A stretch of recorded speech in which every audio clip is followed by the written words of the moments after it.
Welcome to Brilliant Minds Unlocked.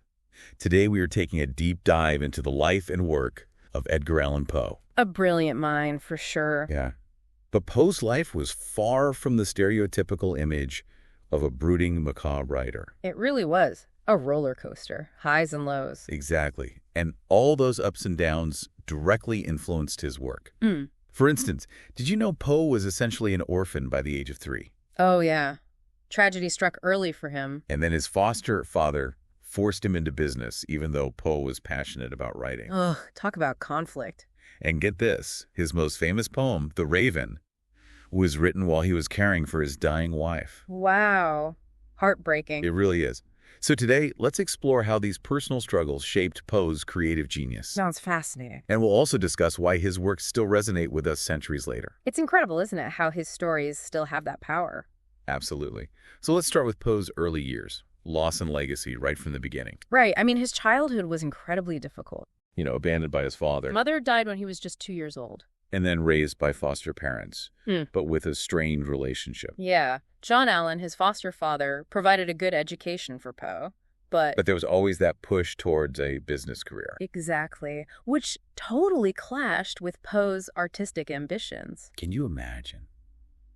Young Poe rebelling by writing poetry on the back of his foster father's business papers. That's a great image. A young artist finding his voice despite the pressure to conform. It's a theme that we see throughout his life, this struggle for recognition. Definitely. He made early attempts at a writing career. His first poetry collection, Tamerlane and Other Poems, published when he was just 18. 18. And what happened?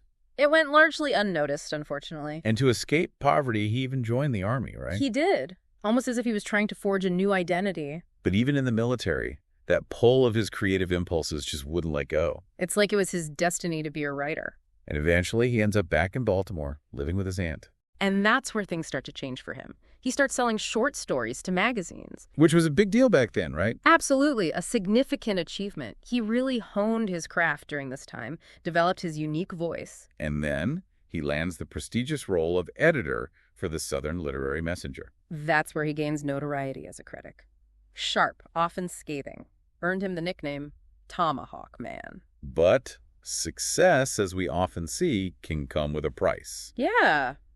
His sharp wit, made him some enemies. And his personal struggles, alcoholism, his volatile personality. All contributed to him losing the position. It's like a recurring theme in his life, reaching a certain level of success, only to have it crumble. Almost like he was wrestling with his own demons. Both literally and figuratively. And those demons, Mm-hmm. they definitely found their way into his writing, giving his work that chilling psychological depth. You're right. His stories are more than just scary tales. They're explorations of the human psyche. Like The Telltale Heart, for example. Exactly. It's not just about a murder. It's a study of guilt, paranoia, the descent into madness. And then there's his marriage to Virginia Clem, his young cousin. Oh, such a tragic love story. It really is. She was only 13 when they married. And their happiness was constantly overshadowed by her illness. Virginia's battle with tuberculosis, right? It had a profound impact on Poe. The fear of losing her, watching someone you love suffer. And these emotions seep into his writing during this period. Oh, absolutely. Some of his most famous works, like The Raven, were created during Virginia's illness.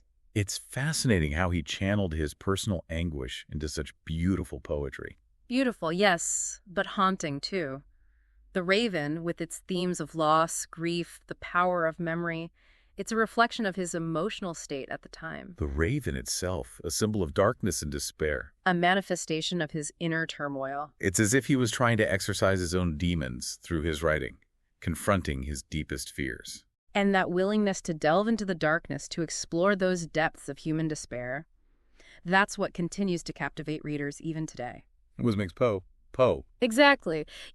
It's remarkable how Poe, despite all that personal turmoil, really pioneered entire genres. He did, didn't he? I mean, many consider him the father of detective fiction, wouldn't you agree? Oh, absolutely. I mean, the murders in the Rue Morgue, it's like he laid the groundwork for so many elements we see in detective stories even today. Exactly.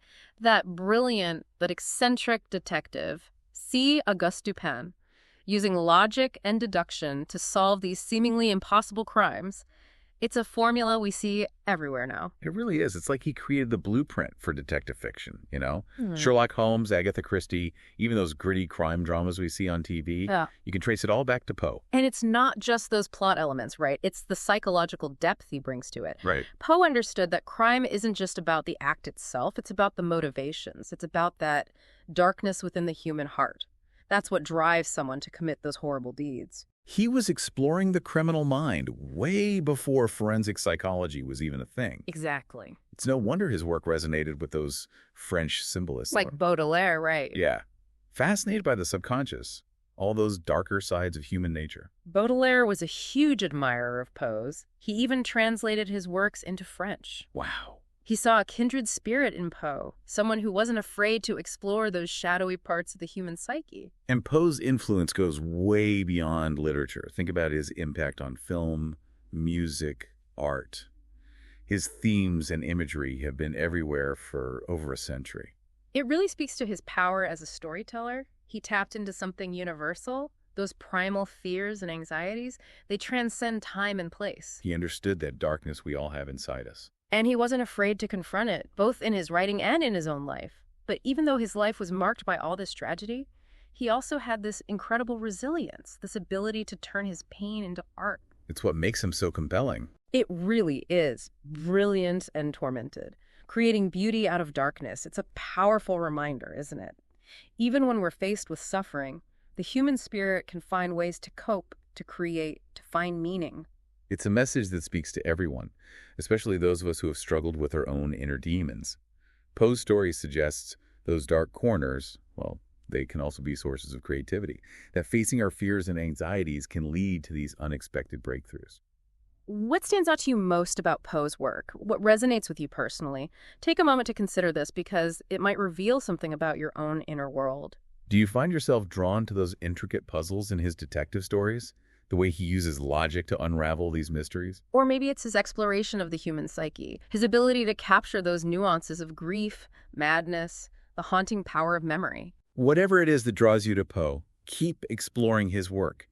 Delve deeper into the world he created, because within those haunting tales, you might just find a reflection of yourself, a way to understand your own darkness.